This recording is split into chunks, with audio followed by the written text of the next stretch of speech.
আসসালামু আলাইকুম। গ্রামের বাড়িতে আসলাম। এসে চোখে পড়ল সরিষার ক্ষেত। খুবই সুন্দর একটি দৃশ্য, ফুলে ফুলে ভরা।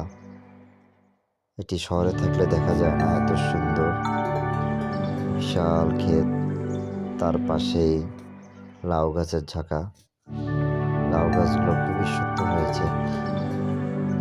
লাউ গাছগুলা রোদের আলোতে ঝলমল করতেছে।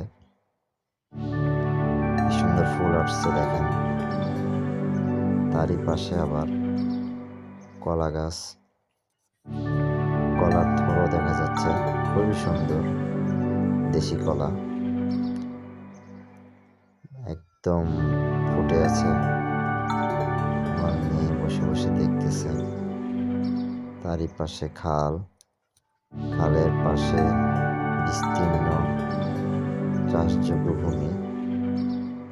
খুবই সুন্দর শীতকালের দৃশ্য।